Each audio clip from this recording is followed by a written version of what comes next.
agony with a touch of beauty.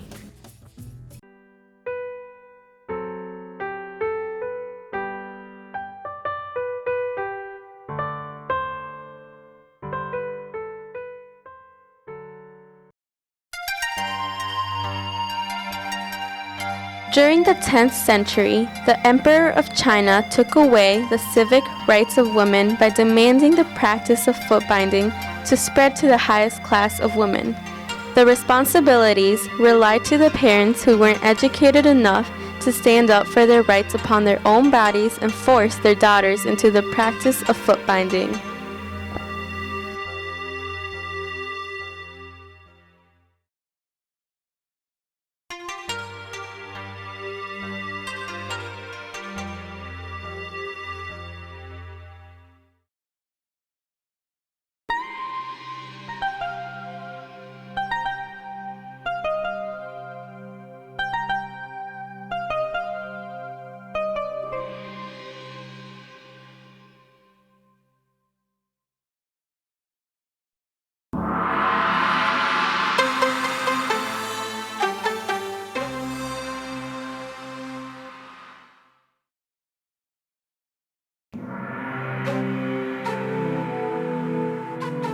Li Yu was the emperor of the 10th century who ruled over China when the foot binding first began.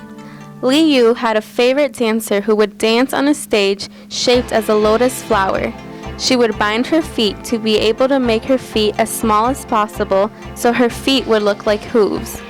As she would dance across the flower-shaped stage, the other dancers noticed her beauty and wanted to favor the emperor.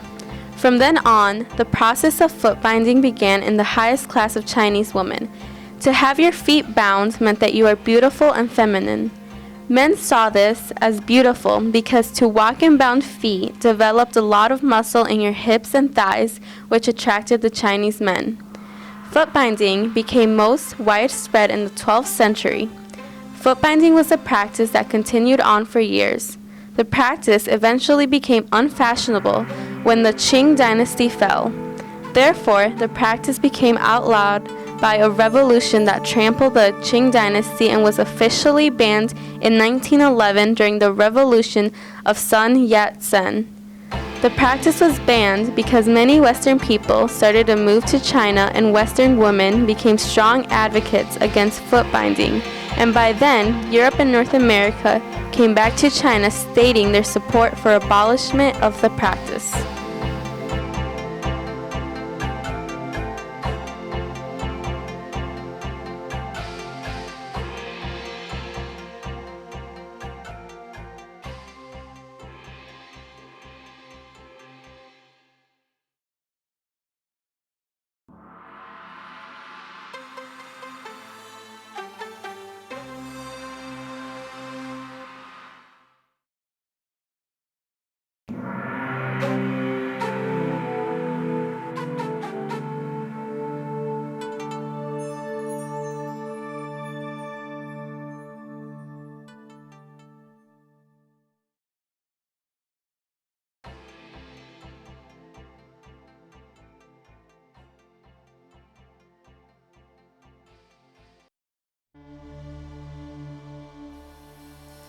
The practice had to be started at a pretty young age. It started from when the girl was 4 to 6 years of age. If the practice started at an age older than 6, the feet were too large and the practice wouldn't succeed. Although, if a girl started younger than 6, the process would be a lot more painful. Some mothers would start binding their daughters' feet as early as they started to learn how to walk. Foot binding affected young girls' childhoods because they would mature so much earlier than normal physically, mentally, and socially. There are supposedly 7 steps to foot binding, and apparently it was lucky to start the process in the 2nd lunar month. The feet became more slender if the flesh was deteriorating and as many bones broken. The breaking process was when the feet would bleed and the rotten flesh would peel. This process would last up to 2 years. Overall, the process of foot binding was painful, and many girls often died because they didn't have enough proper care and their feet would catch infections. If a woman had bound feet, proper care consisted of manicures, pedicures, and washing the toenails daily. The toenails would be cut as short as they could so they wouldn't get infected. Corns would get cut off with a knife and their feet would be massaged with hot and cold water to relieve the pain.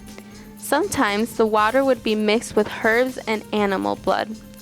The bandages on the feet would only be washed once every 2 weeks, which made the feet leak of a terrible odor.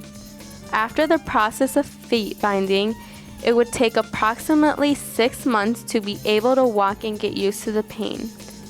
The only Chinese women who wouldn't bind their feet were the poor women. They didn't bind their feet because they had to work, and in order to work, they had to have stable feet.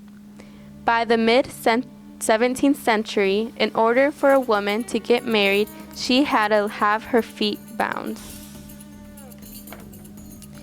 These husbands who married women with bound feet were referred to as lotus lovers. They enjoyed the smell of the rotten flesh and they would play with their feet.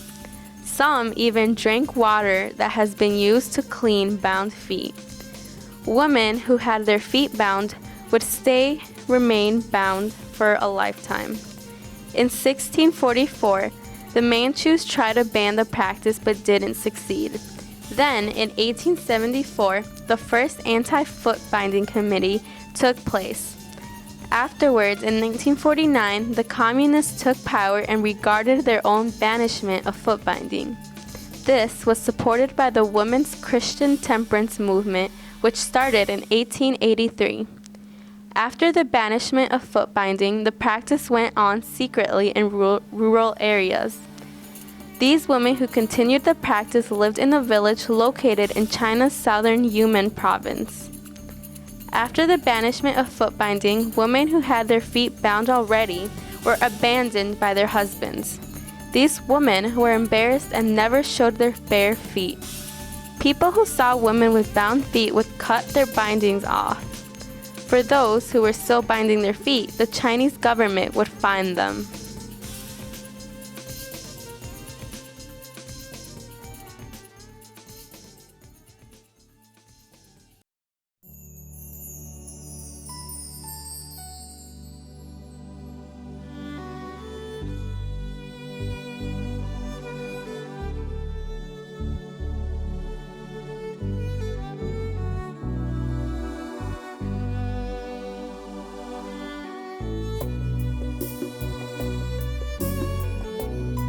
The short-term impact was that the Chinese women who had bound feet were left abandoned by their husbands after the banishment. The survivors living today have a hard time walking and a long recovery. Their feet remain bounded.